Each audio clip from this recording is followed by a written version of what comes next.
Tuannya sakit juga nggak tahu kayaknya dia. Tuannya sakit. Matius 3 ayat 22. Iya. Dari mana Matius 3 ayat 22? Markus Emang ini 3, Al-Quran. Markus 3. Markus 3 ayat 22, pasal 22. Tuhan kerasukan. Kalau manusia kena sihir wajar, Bang. Yang kurang ajar itu, ya yang kurang ajar itu informasi mengatakan Tuhan kerasukan. Tuhan kerasukan.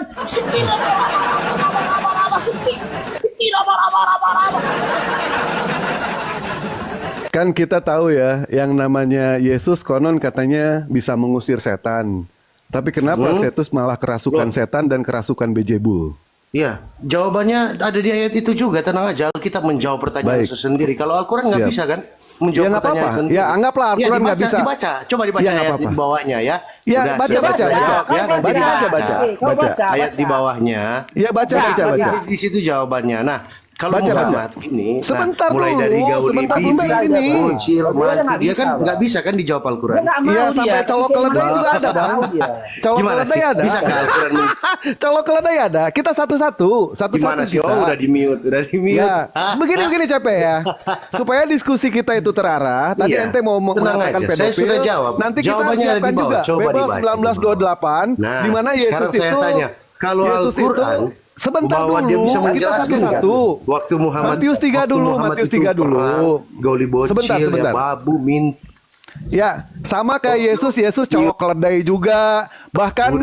Bahkan istri Yesus yang paling muda usia 3 tahun itu ada. Yang jakarnya seperti keledai ada itu. Makanya kita satu-satu dulu kita bereskan dulu. Pertama Lanjut aja kita Bang dalam Dewa. Markus Lanjut 3. aja. Dia udah nggak mau diskusi itu Bang Markus Dewa. 3 nomor 22. Ya, Di situ hantam aja terus. Di situ dikatakan Yesus kerasukan Beelzebul. Yang konon katanya Yesus bisa menghidupkan orang mati ataupun dia bisa mengusir setan, ternyata Yesus malah kerasukan setan. Yesus bisa menyembuhkan penyakit gila, penyakit lepra, penyakit kusta. Ternyata Yesus tidak waras, dikatakan sinting. Sekarang kita bahas satu-satu. Yang mana? Mau pedofil? Mari kita bahas 1928. Pedofil. Istri Yesus yang paling muda itu adalah Maria umur 3 tahun. Sebentar. Yakob menikah usia 3 tahun. Ya, kita sama-sama tampilkan data di sini ya. Sebentar, Pak. Sebentar. Ya. Kita tampilkan Babel 1928. Babel 1928.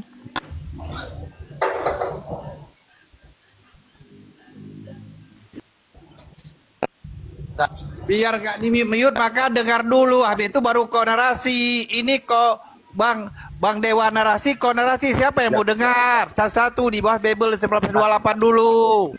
Habis Baik. itu baru kau itu. Lanjut Dewa. Ente besarkan Bang Faruk. Dia akan mau membahas Aisyah. Tolong tunjukkan dalilnya Aisyah menikah umur 6 tahun. Ini nggak Dan bisa kami loh, Bang Dewa.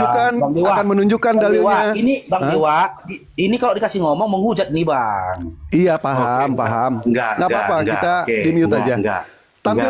Tampilkan datanya, kita bahas satu-satu. Ini saya udah siapkan Babel 1928. Di mana Yesus itu menikah dengan Maria itu umur 3 tahun, Maria. Silakan Oke. tampilkan dulu, Yang tampilkan pertama dulu. kita ente. harus tahu dulu bahwa Bible 1928 itu dibikin Islam bukan Kristen. Iya kan? Coba Kasih siapa? datanya Saya kalau mau buatan tanya. Islam, kasih datanya. Saya mau tanya. jangan kompor. Kasih Saya mau datanya, tanya. kau katakan buatan Islam. Kasih datanya. Gimana Kalau sih? Bible 1928 buatan Islam. Siapa nama Islam yang membuat? Di mana Oke. dibuat? Kasih datanya, silakan. Oke. Bukan datanya. Alkitab 1928. Mari Baik. kita lihat.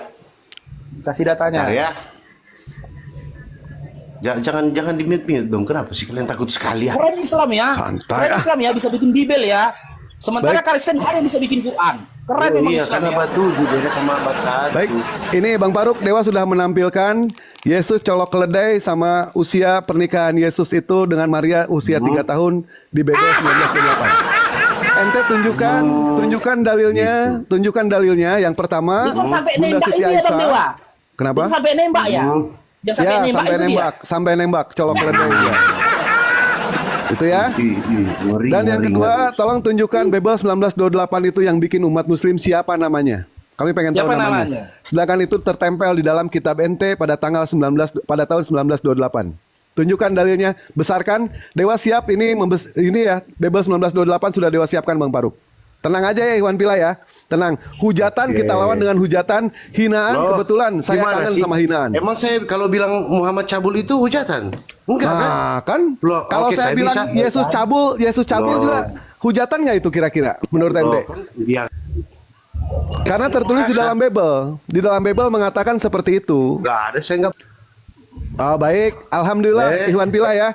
Dia sudah mengakui Jangan ketika kami membawa Babel 1928 itu Udah takut. ketika mengatakan kalau kami mengatakan Yesus Allahmu. itu adalah cabul, sementara si CPT mengatakan kalau itu bukanlah cabul itu, ya. Baik, ini kita bacakan dulu. Yang pertama colok keledai dulu, setelah itu baru ke Bunda Siti Maria ya. Babel 1928, di mana Babel ini sudah diporak-porandakan sama seorang pendeta reformis dari Belanda yang bernama Albert de Meyer.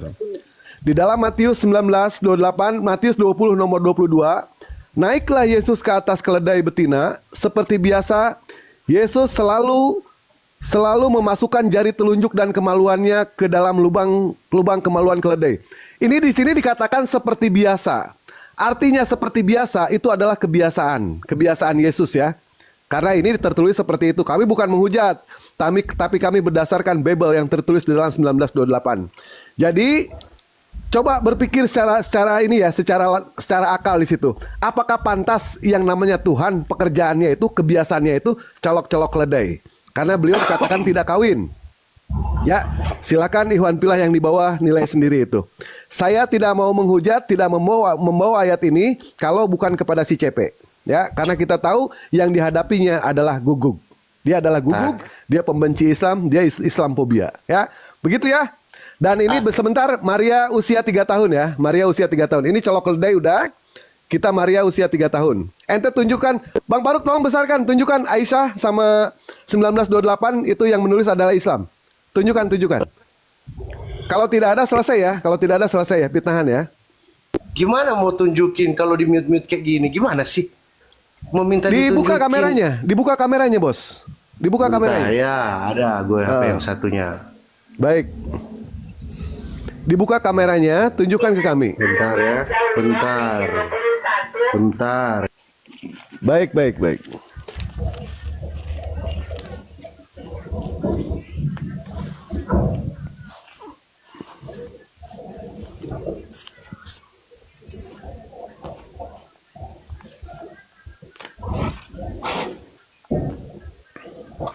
Kalau dia tidak menunjukkan bukti, berarti itu fitnah. Ya, berarti selesai sudah ya. Kalau kami di sini menunjukkan bukti ya. Loh, fitnah gimana sih? Saya fitnah apa? Udah Ya, cari berarti kan- datanya, buka cari datanya. datanya. Kalau memang itu buatan orang Kristen, kenapa nggak ada di Kristen? Buka datanya. Buka datanya, buka. silakan. Loh, memang datanya cuma ada di Islam kok. Iya, Buka, silakan buka. buka datanya. Cuma ada di Islam. Saya bukan Islam. Gimana saya mau buka? Kau katakan tadi Bible 1928 dibuat oleh Islam. Siapa Loh, emang namanya? bener. Ya Namanya udah, siapa? Mana Alkitabnya di Kristen? Nggak ada kan? Namanya siapa? Loh, gimana sih? Ya nggak mungkin juga kan? Modal congor. Modal Baik. congor. Tidak ada di situ ya. Diskusi modal congor. Dan itu dijamin itu adalah fitnahan. Tidak ada sama sekali umat Islam pernah membuat yang namanya Bible tahun 1928. Sementara Bible itu sudah diporak-porandakan sama seorang pendeta Belanda dari reformis Belanda yang bernama Albert de Meyer. Sementara ketika dia membawa yang namanya satu hadis, apakah dia paham mengenai sanadnya, mengenai lafaznya, mengenai apakah itu nyampe kepada Nabi Muhammad atau tidak? Mereka tidak tahu mengenai soal ilmu hadis seperti itu. Dan yang namanya hadis tergantung dari yang namanya jumlah periwayatan. Kalau meriwayatkan itu satu orang, itu namanya itu goib. Kalau yang meriwayatkan 2 orang, itu namanya ajis. Yang meriwayatkan 3 orang, itu namanya masyhur. Yang meriwayatkan 4 orang, 5 orang, 10 orang, sampai 100 orang, itu bisa dikatakan sebagai mutawatir. Adapun mengenai soal lafaznya, apakah lafaznya itu sama atau beda? Andaikan lapasnya itu sama, itu namanya mutawatir lugji. Kalau lapasnya itu berbeda, itu namanya mutawatir maknawi. Kalau dilihat dari sanadnya, apakah sanadnya itu sampai kepada Nabi Muhammad atau tidak? Kalau sampai kepada Nabi Muhammad, itu namanya marfuk. Kalau sampai kepada sahabat, itu namanya maku. Kalau sampai kepada tabiin, itu namanya makto. Mengenai soal kualitas hadis, yang paling tinggi jelas itu adalah sohi, ada hasan, ada doib, ada maudu. Apakah mereka diberkahi yang namanya ilmu itu? Ketika orang-orang Kristen mengatakan kalau Bible 1928 itu bisa dikatakan Bible palsu atau Alkitab palsu, tolak ukur apa yang menjadi landasan mereka yang menentukan Bible itu asli atau palsu? Jangan bodohin kami ya. Kami umat berakal, kami umat muslim, umat berakal coy. Begitu ya. Baik Bang Baruk, lanjut. Silakan diskusi baik-baik. Ayo diskusi saling menghujat. Ayo kita sama-sama open cam di sini. Silakan kalau punya nyali bener-bener. Mau menghina, kebetulan Bang Baruk, Dewa lagi kangen hina orang ini. Lagi kangen hina orang ini. Pengen Bang hina Dewa, orang. disapa dulu. Yang tadi Ya. baru tuh, jangan di mute. Halo, Silakan. anak bapak. Yang anak bapak itu. Selamat siang bang. Yang agama apa? Kristen bang. Oke. Lanjut Dewa. Iya. Jadi lagi bahas apa nih bang? Ambil tema aja. Kalau kami tergantung dari lawannya. Kalau mau ambil tema baru, silakan ambil tema baru. Kalau mau ngambil tema yang ditentukan oleh Bang Baruk, silakan. Yesus ikut iblis, Oten ikut siapa? Silakan. Ya kalau Yesus ikut iblis itu mungkin sepenggal orang aja bang yang mungkin percaya. Sepenggal ya. Cuman kalau Tapi aku kita tertulis di dalam Bible mengatakan seperti itu. Bang Baruk silakan. Dia ambil tema Yesus ikut iblis. Bang Baruk. Oten ikut siapa? Silakan. Ya oke. Siapa ini Bang Anak ya? Bang Anak ya? Iya bang. Ya abang ada Bible di samping abang. Iya kenapa bang? Coba abang baca lu di Matius 4 nomor Enggak. 6 sampai 8 coba. Aku kalau ngikutin dari narasi kontennya bang, aku percaya kalau Yesus ikut iblis. Nah, Tapi Yesus itu- ikut iblis. Tapi itu bagi Kristen yang lain cuman bang ya. Kalau dalam pengetahuan aku sendiri banyak tertulis di juga banyak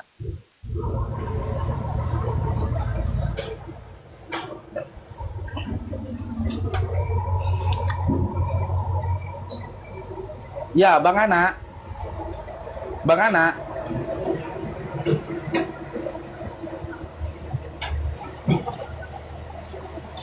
iya bang. Iya. Yang saya sampaikan memang Yesus itu ikut iblis.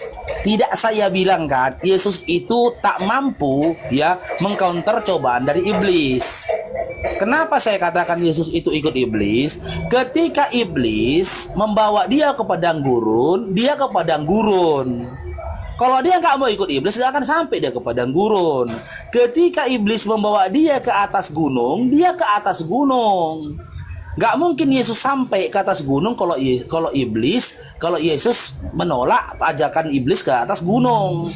Maka yang muncul jadi pertanyaan Bang, jika yang Yesus ini adalah Tuhan bagi iman Kristen, bagaimana bisa Tuhan ini dibimbing oleh iblis, digiring dia sampai ke padang gurun, bahkan sampai di atas gunung, meskipun dia menolak ajakan dari iblis. Ketika iblis mengajak dia untuk jatuhkan dirinya, dia menolak memang. Ketika iblis mengajak dia untuk menjadikan batu sebagai roti, dia menolak memang. Tapi ada satu hal atau satu celah yang tidak masuk akal di situ. Yesus yang Tuhan ini dibimbing dan dibawa oleh iblis ke padang gurun sampai dengan ke atas gunung. Jika Yesus ini Tuhan, ya, jika Yesus ini kalian imani sebagai Tuhan, maka nalar akal ini sulit menerima. Tak akan mungkin Tuhan itu bisa terasa terhipnotis oleh iblis. Tapi jika Yesus ini adalah manusia yang utusan Tuhan, maka masuk akal. Masuk akal. Nabi pun manusia, memiliki kelemahan. Kayak gitu kan gitu. Nggak akan jadi persoalan bagi kita ketika kalian katakan Yesus ini manusia. Yang jadi pertanyaan sama Bang Anak ini sebelum aku membahas Kristen ikut siapa. Ketika iblis membawa Yesus ini ke padang gurun dan di atas gunung, posisi Yesus ini Tuhan atau manusia, Bang? Kalau aku lebih percaya sih kalau Yesus itu manusia, utusan Bapa. Manusia masuk akal. Masuk Karena banyak akal. juga di kitab kami Karena banyak juga di kitab kami menyebutkan bahwa Yesus ini adalah utusan Bapa, Bang. Jadi ada juga separuh Kristen yang nggak ngimanin, nggak percaya kalau Yesus itu Tuhan, dan lebih percaya kalau Yesus itu utusan Bapa. Tapi mungkin banyak sebagian orang Kristen menganggapnya itu Tuhan. Itu kan sebagian aja sih. Oke, berarti bagi abang, dalam iman Bang Ana ini, Yesus ini adalah manusia yang diutus oleh Bapa, kan? Benar. Nah, ketika Yesus ini diutus, contoh nih, seorang presiden mengutus Bang Faruk ke suatu tempat, maka utusan dari presiden ini dikhususkan untuk ke suatu tempat. Setuju dengan analoginya? Iya, setuju. Setuju. Ketika Yesus ini diutus, maka dia diutuskan kepada satu kaum atau kepada golongan atau seluruh kaum. Iya. Yang jadi pertanyaan sama Bang Faruk, menurut abang, berdasarkan Bible Anda sendiri, Yesus ini diutus oleh Bapa yang telah mengutus dia untuk seluruh manusia atau hanya untuk Bani Israel? Hanya untuk Bani Israel, Bang. Hanya untuk Bani Israel. Karena dikhususkan oleh Bapa yang telah mengutus dia bahwasanya dia hanya untuk Bani Israel, boleh tidak orang-orang di luar dari Bani Israel mengikuti Yesus? Nggak semuanya sih, Bang. Boleh, simak Bang. Karena abang sudah mengatakan, mengaku Yesus ini diutus memang hanya untuk Bani Israel. Matius 15 nomor 24 sampai 26. Matius 10 nomor 5 sampai 6. Bahkan ketika dia memberikan pesan kepada murid-muridnya, dia katakan kepada murid-muridnya, sampaikan pengajaran ini. Jangan masuki bangsa-bangsa lain di luar dari bangsa Bani Israel. Jangan masuki kota Samaria, kata Yesus.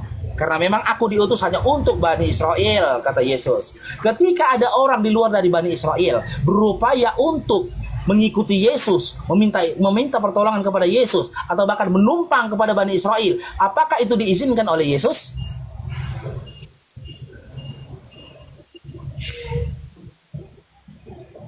Bang Ana?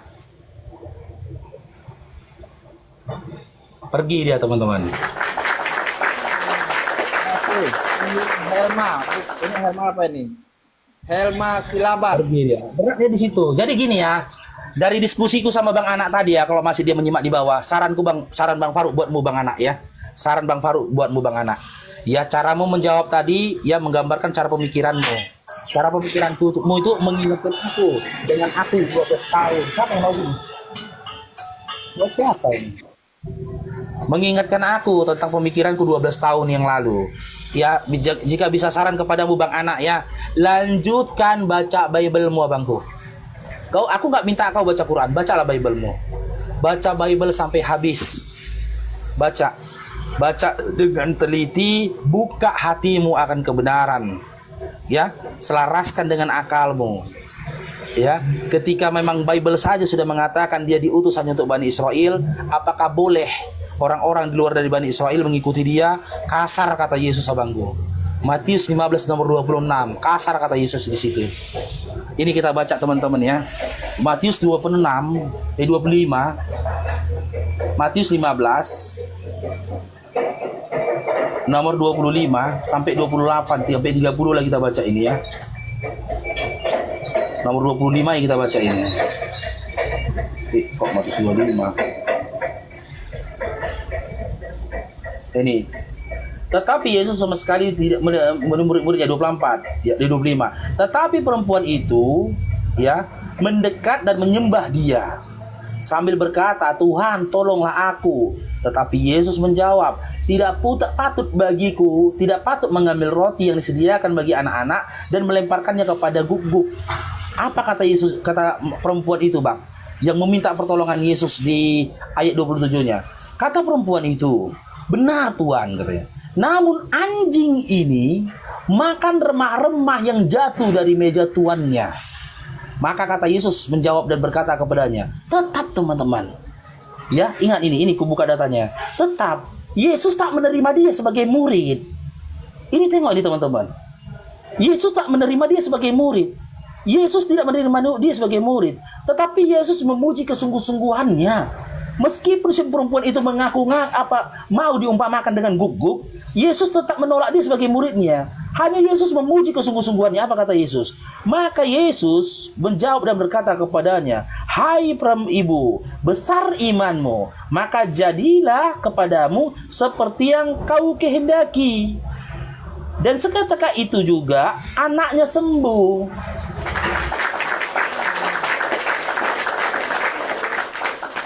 Dia minta pertolongan untuk kesembuhan anaknya. Dia minta pertolongan untuk kesembuhan anaknya, sembuh anaknya. Tapi dia tidak diterima sebagai pengikutnya. Tetap tidak bisa. Karena apa? Dia di luar dari Bani Israel. Sementara Yesus menyatakan dirinya diutus hanya untuk Bani Israel. Lanjut Bang Naga, aku tinggal tempat dulu, udah panas sekali sini. Bang Naga, lanjut dulu Bang. Bentar, aku naikkan dulu. Udah lari dia. Kalau bisa naikin lagi anak Batak barusan. Dia kayaknya mau belajar itu. Enggak, Dewa dia turun tertarik. Bang Naga. Dia yang turun tadi. Ya, Dewa tertarik dengan orang seperti itu. Kalau dengan dia itu diskusi. Mungkin dia pengen belajar Islam atau pengen apa, silakan. Kalau ada anak Batak, naikkan lagi ya, anak Batak ya. Baik, silakan lanjut Pak Naga. Anak orang, bukan anak Batak. Tolong dipanggil, aku naikkan dulu tamu. Jangan salah juga lah. Salah, ngeyel.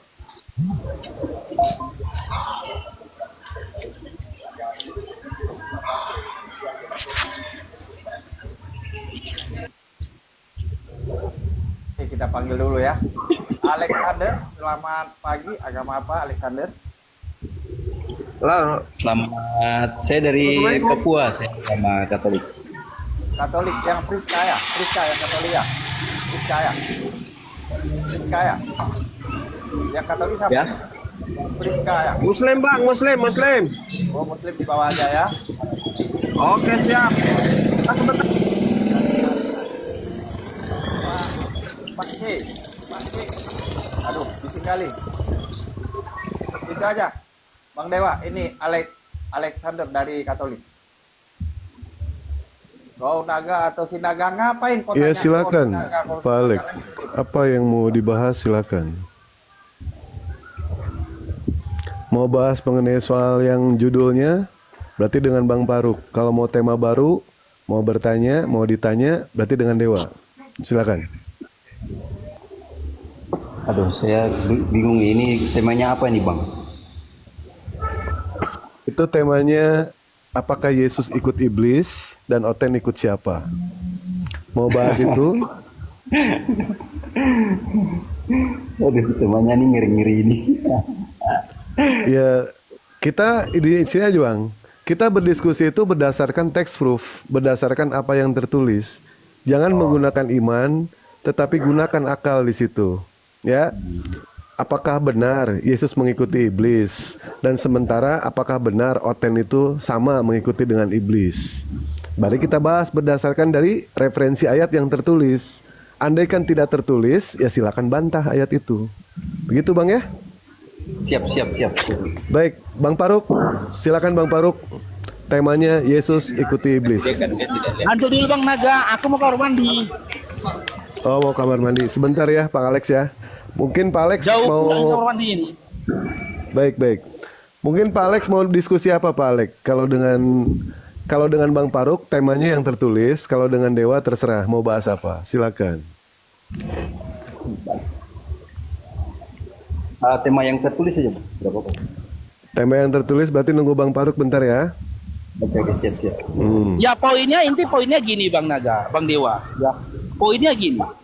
Di dalam Matius 4, ya nomor 6 sampai 8, di situ kan dikatakan bahwasanya iblis itu mampu membawa Yesus, menggiring Yesus ke padang gurun bahkan sampai ke atas gunung. Jika dalam iman kalian Yesus itu adalah Tuhan, ya, Tuhan kalian saja bisa dibawa oleh iblis loh ke padang gurun bahkan sampai ke atas gunung. Lantas, apa jaminan yang dimiliki teman-teman Kristen bahwasanya hasil iman kalian itu tidak merupakan penggiringan dari iblis? Karena Tuhan kalian saja bisa digiring sama iblis. Silakan Bang, kalau mau ditanggapi Bang. Apa jaminannya bahwasanya iman Kristen itu bukan sebuah giringan dari iblis? Apa jaminannya? Karena apa? Tuhan kalian saja bisa digiring oleh iblis. Silakan Bang.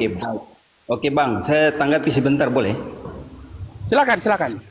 Oke, nah Kalau untuk soal teks itu tuh coba abang baca baik-baik, boleh baca baik-baik sampai selesai itu, karena dia digiring untuk apa dulu gitu. Dia digiring itu, Yesus digiring itu untuk apa gitu.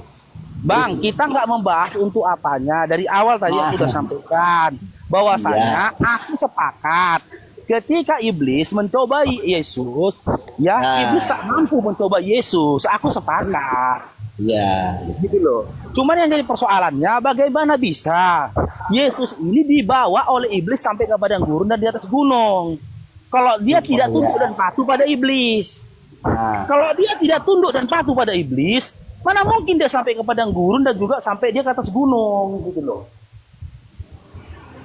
Itu Betul nggak? supaya dicobai apakah Yesus itu benar-benar anak Allah atau alah. tidak. Tahu aku bang, dia untuk Iya. dicobai tahu.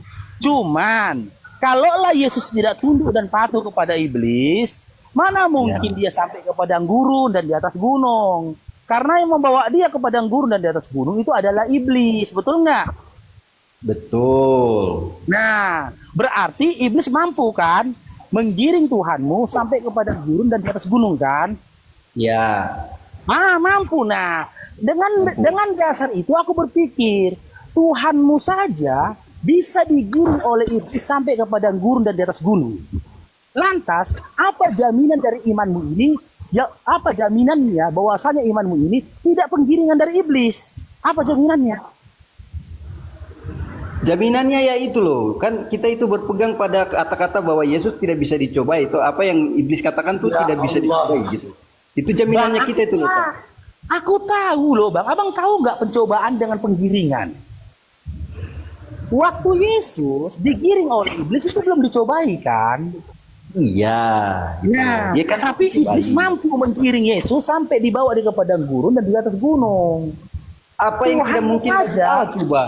Men, Bang, apa yang tidak Tuhan mungkin bagi saja Allah? bisa digiring oleh iblis sampai ke padang gurun dan di atas gunung.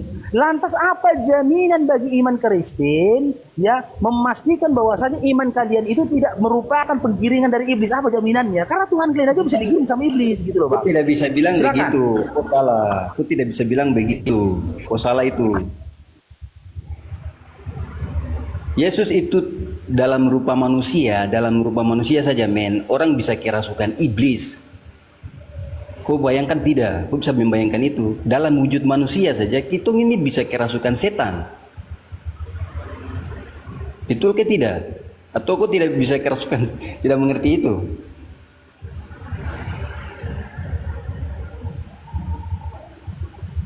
Dalam wujud manusia itu kita berbicara konteks itu, Yesus itu dalam wujud manusia. Apa saja bisa dilakukan. Hanya saja dia menolak itu semua perintah itu. Mengerti? Perintah yang diperintahkan iblis itu kan dia menolak. Lanjut aja, tunggu sebentar ya. Lagi dalam kamar mandi nggak boleh ngomong ya. Lanjut.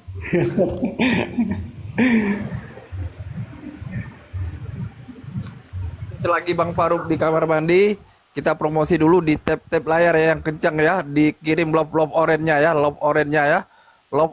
Oke. Sekarang aku tanya kepastian dari Bang Alek dulu. Ketika iblis menggiring Yesus ke padang gurun dan ke atas gunung, kok ya posisi Yesus pada saat itu Tuhan atau manusia, Bang? Manusia, men. Manusia, oke. Pegang cakapnya Bang ya, jangan berubah-ubah. Manusia, oke. Maka ketika Yesus yang jadi manusia ini digiring oleh iblis sampai ke padang gurun dan juga ke atas gunung, yang jadi Tuhan ketika itu siapa, Bang? Yang jadi Tuhan apa nih? Saya rasa pertanyaan saya cukup jelas, Bang. Ketika Yesus yang Anda katakan dalam posisi manusia ini digiring oleh iblis ke padang gurun dan juga atas gunung, ya, yang jadi Tuhan pada saat itu siapa? Tunggu dulu, men. Sebenarnya konsep Tuhan dengan Allah itu sama atau tidak? Loh, nanti Iya, itu yang saya mau tanya, konsep Tuhan sama Allah konsep. itu sama atau tidak? Konsep Tuhan sama Allah itu sama atau tidak? Tadi Anda katakan dia bukan Tuhan ketika diuji. Maka Kan saya nanti kalau kita jawab salah lagi, kau bilang kau komentar lagi gitu. Maksudnya saya mau tanya konsepnya dulu. Tuhan sama Allah Oke, itu aku ulang sama. ya, aku ulang ya. Oke. Ketika iblis membawa Yesus ke padang gurun dan juga atas gunung, Yesus itu Tuhan atau manusia, Bang? Lah itu kan dia dalam bentuk manusia. Manusia ya, oke. Ketika iblis menggiring Yesus yang manusia ini ke padang gurun dan sampai ke atas gunung, yang menjadi Tuhan pada saat itu siapa, Bang?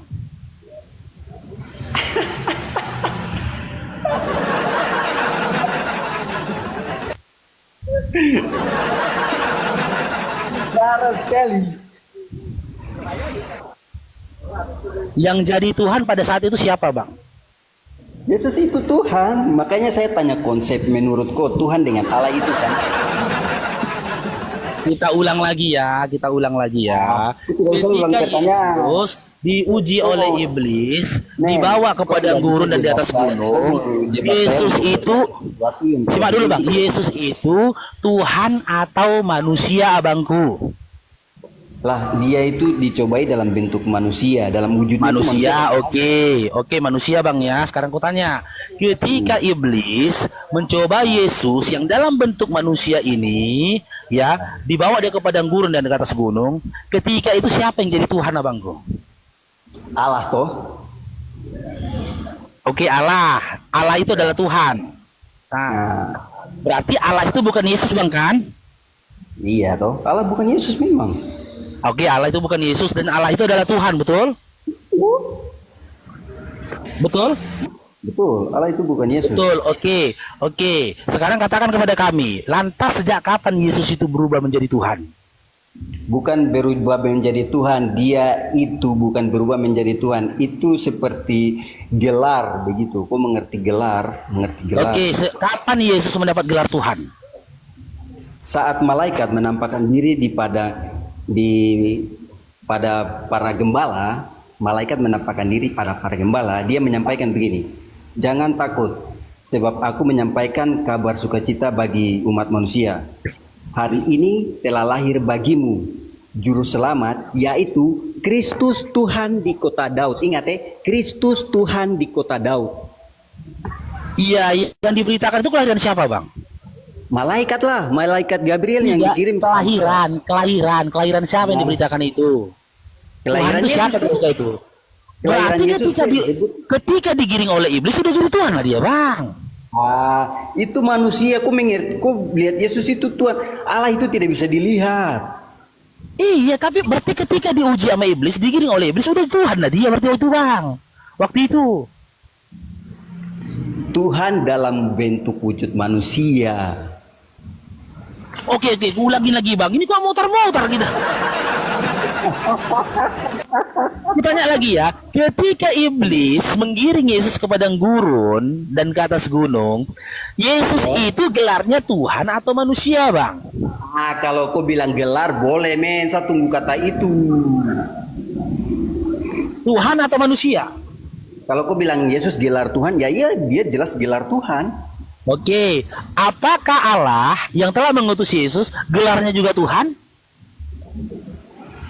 Allah punya gelar bukan Tuhan. Allah, makanya saya jawab dalam konteks ini. Kita itu semua ini tidak mengerti ya, Allah itu Tuhan atau Tuhan itu Allah punya gelar atau gimana gitu. Iya, Namanya ketuhanan dari Allah itu gelar atau nama?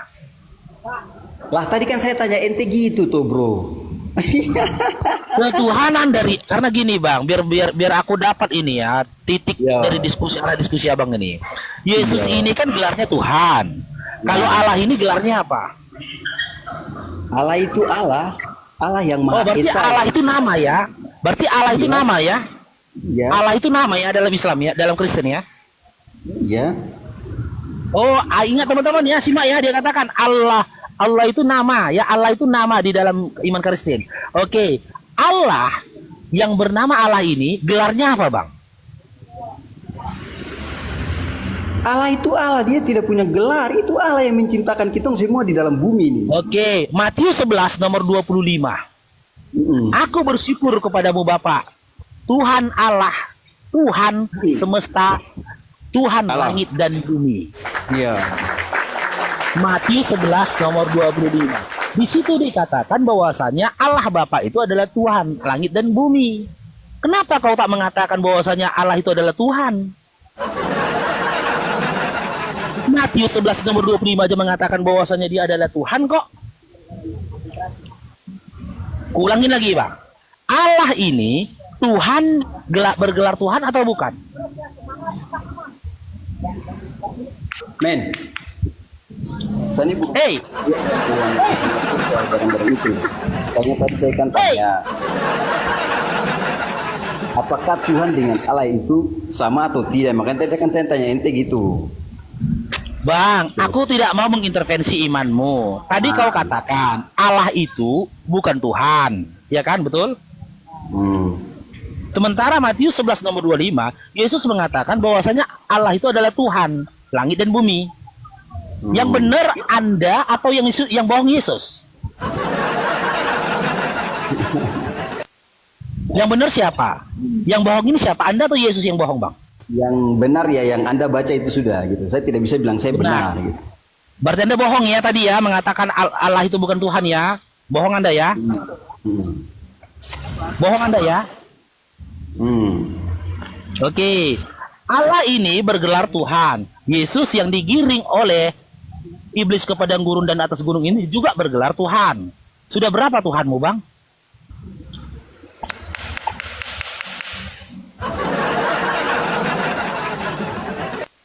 Sudah berapa jumlah Tuhanmu, Bang?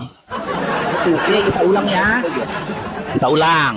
Yesus yang digiring oleh iblis ke padang gurun dan atas gunung ini bergelar Tuhan atau bukan, Bang? Yesus bergelar Tuhan.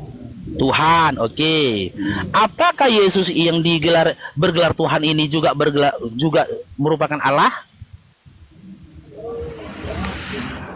Allah dalam rupa wujud manusia begitu. Apakah berarti yang digiring oleh setan ini, iblis ini tadi, Yesus yang Tuhan dan Allah? Kau jangan putar-putar, boleh bicara lurus. Makin babak belur kan gitu, Bang. Jika Tuhanmu saja bisa digiring oleh iblis, bagaimana kau bisa memastikan, Bang, bahwasanya imanmu itu bukan merupakan penggiringan dari iblis? Bagaimana kau bisa memastikan? Kau tidak Jelaskan. kalau saya jelaskan juga. Bagaimana kau bisa memastikan kepada kami kalau imanmu itu tidak penggiringan dari iblis? Karena Tuhanmu sendiri pernah digiring oleh iblis. Bukan begitu kan? Kau tidak mengerti.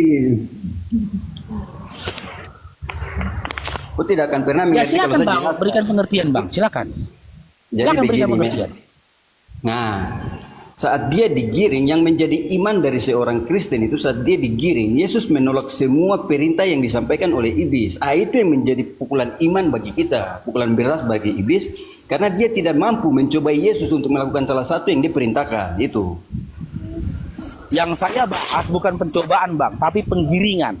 Bukan masalah. Yang saya bahas ini bukan pencobaan. Kalau kau Gini, Bang. Kita tadi sudah sepakat, Bang, di awal, Bang. Jika saja Yesus menolak penggiringan dilakukan oleh iblis terhadap dirinya untuk pergi ke padang gurun dan juga ke atas gunung, apakah mungkin Yesus sampai ke padang gurun dan ke atas gunung? itu yang dicatat sesuai dengan kitab suci itu sudah ribuan tahun yang lalu. Bang, simak pertanyaan saya enggak itu, Bang. Jika Yo. saja Yesus menolak penggiringan ya yang dilakukan oleh iblis untuk membawa dia ke padang gurun dan juga ke atas gunung, apakah mungkin Yesus sampai ke padang gurun dan di atas gunung? Dia bisa sampai. Sampai ya. Nyatanya dia sampai kan ke padang gurun dan atas gunung kan? Iya. Yang membawa dia sampai ke padang gurun dan di atas gunung adalah Iblis untuk dicobai. iblis. Untuk dicobai, makanya kau mengerti. Nah, Saya kalau kasih tahu sampai nah makanya maka kau tidak muncul mengerti. sebuah Men. pemikiran, sebuah opini, Jangan Bang. kau hanya berfokus ke penggiringan iblis. Jangan kau berfokus ke situ. Sama Ya, seperti dan- kalau kau makan, kau tidak bisa makan. Kau tidak bisa. Kau kalau mengerjakan sesuatu, sama kalau kau bangun rumah, dan kau yang bangun mau rumah, kau tidak bisa kupaparkan bangun kepada jendela. saya yang tidak mau bisa. kupaparkan, Bang, dan yang mau kupaparkan kepadamu ini juga sebuah penggiringan. Sebuah Iyo, penggiringan juga, Bang. Bagaimana kau bisa memastikan bahwasanya iman yang ada dalam hatimu itu bukanlah merupakan penggiringan dari iblis? Karena apa? Tuhanmu sendiri saja pun pernah digiring oleh iblis sampai ke padang gurun dan juga atas gunung. iyo. Makanya kau mengerti konteksnya boleh, men. Kau mengerti gini, dia digiring itu, Yesus digiring itu. Jawab untuk aja bang disukai. pertanyaanku bang. Bagaimana kau bisa memastikan bahwasanya iman Kristenmu itu bukan penggiringan dari iblis? Sementara iblis saja mampu menggiring Tuhanmu sampai ke padang gurun dan juga atas gunung. Jawab bang. Iya, tapi dia tidak mampu dia tidak mampu supaya membuat Yesus melakukan semua yang dia perintahkan. Bang, Itu yang itu menjadi pencobaan bang. Itu pencobaan. Yang mau Kalau- kukaji ke kau ini adalah penggiringan, bukan Nah, pencobaan. kalau Dan hanya imanmu itu permasalahan pun ku arahkan kepada penggiringan. penggiringan. Bagaimana kau bisa memastikan imanmu bukan buah penggiringan dari iblis, sementara Tuhanmu saja pernah digiring oleh iblis? Kau tidak mengerti, men. Kau memang mau sampai jelaskan sampai kapanpun kau tidak akan pernah mengerti. Itu sudah iman Kristen begitu. Kau tidak akan pernah mengerti. Ada bicara iman abang ini nggak bisa diskusi. Abang kok cerita iman jangan kemari bang, ke gereja. Kau tinggal berfokus di penggiringan. Kau tidak bisa berfokus ke yang lain. Kau hanya berfokus di penggiringan. Apa masalahnya dengan penggiringan? Dia digiring Karena untuk titik, disukai. karena bang, titik pentingnya itu adalah penggiringan. Kalau Kalau saja kau berfokus di Yesus pencobaan, tidak dengar bro. bang, kalau saja Yesus tidak menuruti iblis untuk dia mendatangi padang gurun dan juga naik ke atas gunung, tak akan mungkin dia dicobai sama iblis bang. Itu Supaya poinnya. dia bisa tahu atau dia itu anak Allah atau Bahkan tidak. mungkin Begitu. dia bisa dicobai oleh iblis. baca sampai selesai. Kenapa iblis berani mencobai Tuhanmu? Karena iblis mampu. Di awal dia mampu membawa Ya, tapi di Tuhan tengah itu di kepada akhirnya gurun dia dan juga ke atas tidak mampu. gunung. Dia mampu di awal, tapi di akhir dia tidak mampu. Makanya aku bilang, kalau saja Yesus itu ya tidak mau mengikuti penggiringan iblis membawa dia ke padang gurun di atas gunung, maka semua pencobaan itu tidak akan dialami oleh iblis, oleh Yesus. Iya. Kita pengen kau juga kan kalau dia tidak itu namanya pencobaan supaya apakah memang benar Yesus itu anak Allah, itu kau harus mengerti. Bang, ada hal yang lebih dahsyat sebenarnya bang daripada Yesus. Ya, daripada Yesus itu melawan pencobaan iblis, menolak pencobaan iblis. Ingat nih bang ya, ingat ini bang, ingat perkataanku nih. Jika saja Yesus menolak digiring oleh iblis ke padang gurun dan juga ke atas gunung, maka iblis tak punya kesempatan untuk mencoba Yesus. Itu lebih hebat. Tapi nyatanya, ya Yesus itu tak pantas dikatakan Tuhan. Bagaimana? Kenapa dikatakan tidak pantas untuk dikatakan Tuhan? Akal kita ini akan menolak bang, kalau akal kau sehat bang. Tuhan digiring oleh iblis ke padang gurun. Tuhan digiring oleh iblis ke atas gunung. Itu akal manusia yang sehat akan menolak itu bang. Tapi kalau pernyataan kau kayak bang anak ini ya, bang anak apa namanya nih? Pemikiran mungkin anak bapak ini masuk akal. Dia katakan tadi ketika Yesus dibawa itu memang dia adalah manusia yang merupakan utusan. Masuk akal. Karena tidak ada manusia yang bisa luput dari penggiringan iblis. Gitu loh. Sesekali dia akan terjatuh dari gangguan iblis. Memang iblis itu bisanya menguji manusia, bukan menguji Tuhan. Tapi tapi kau saat terus pengujiannya mengatakan itu Yesus itu gagal. Tuhan. Saat di tengah-tengah pengujiannya itu gagal. Tapi iblis mampu kan membawa Tuhanmu ke padang gurun dan juga ke atas gunung kan? Yo, tapi tidak mampu untuk mencobai dia. Ya intinya Tuhanmu mampu membawa dia ke padang gurun dan atas gunung. Nah itu yang nggak bisa terima akal bang. Bagaimana Tuhan bisa digiring sama iblis sampai ke padang gurun dan atas gunung?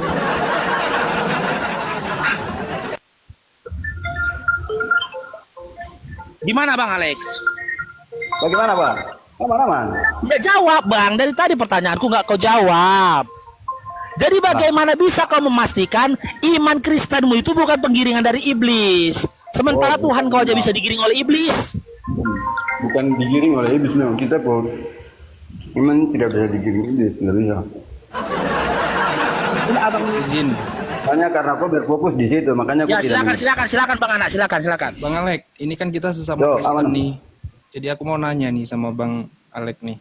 Daripada Yo, berdebat aman. panjang nggak selesai-selesai. Ini kan Yo, kita yo, yo, sama-sama aman. Kristen.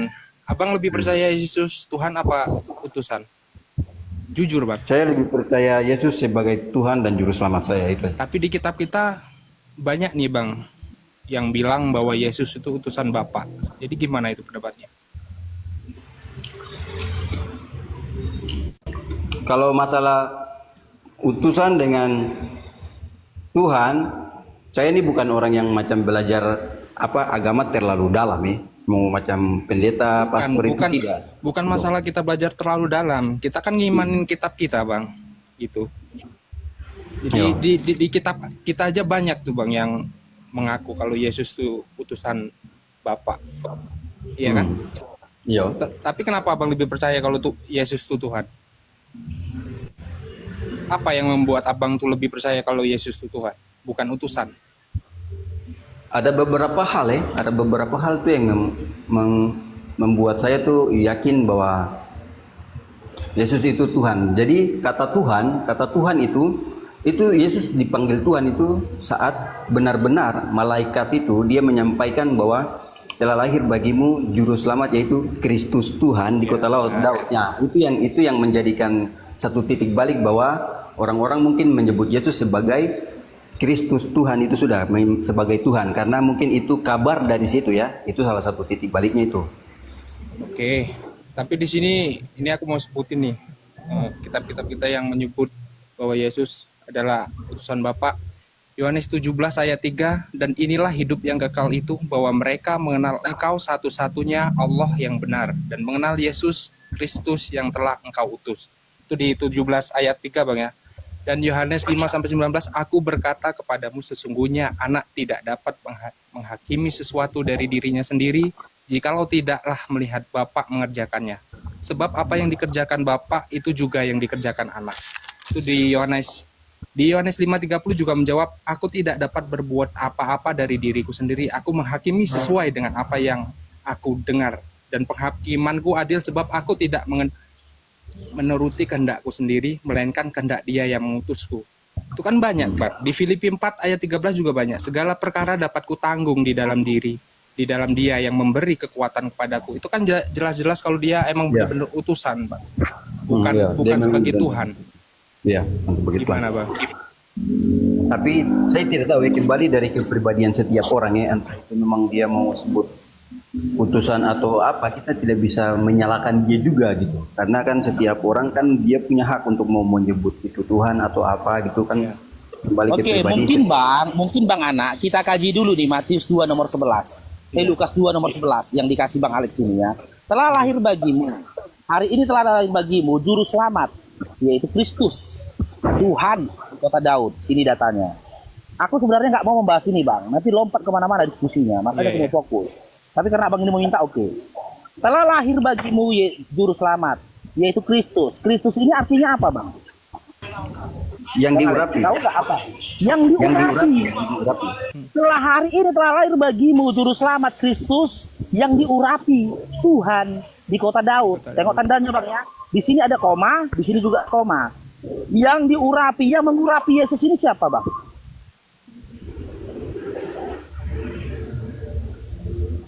Yang pertama. Yang kedua, dari sejarah Bani Israel, apakah cuma Yesus saja yang diurapi?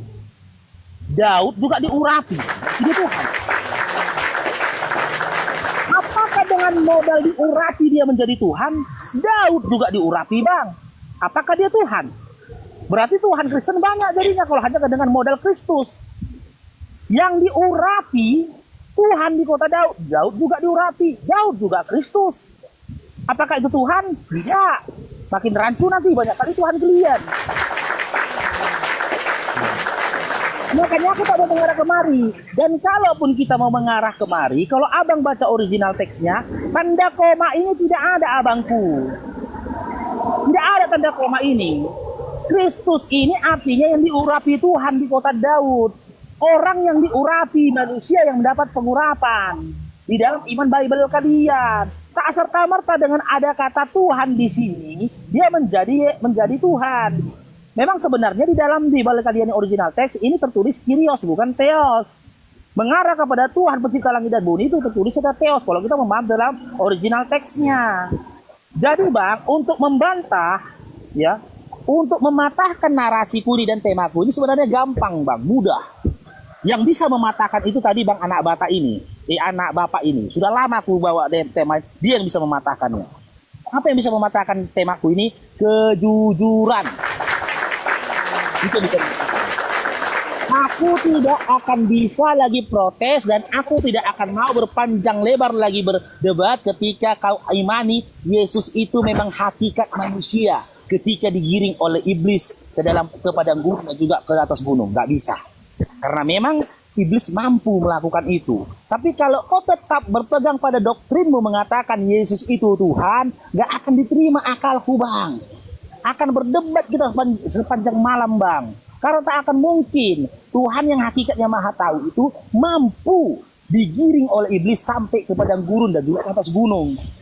Poinnya itu kehebatan Yesus. Poin kehebatan Yesus bukan ketika dia lolos diuji, bukan. Ada hal yang lebih hebat dari situ. Ketika dia menolak digiring oleh iblis ke padang gurun dan juga ke atas gunung, kita nggak bisa pungkiri, Bang. Pencobaan itu tidak akan terjadi. Tidak akan terjadi. Karena apa? Ketika Yesus tidak pergi ke padang gurun dan ke atas gunung, posisi Yesus itu tidak di atas bukit, tidak di atas gunung, dia di bawah. Bagaimana iblis bisa memerintahkan dia jatuh menetapkan dirinya dari atas gunung? Gak akan mungkin Yesus melakukan itu. Yang kedua, iblis akan mampu memerintahkan Yesus membuat batu jadi roti, karena di tempat dia sebelum dia sampai ke padang gurun tidak ada batu pada saat itu. Mudah mematahkannya. Seandainya Yesus yang kau katakan Tuhan ini tidak mengikuti iblis ke padang gurun dan juga atas gunung, maka pencobaan yang tiga pencobaan itu tidak akan terjadi terhadap Yesus. Gitu, Bang.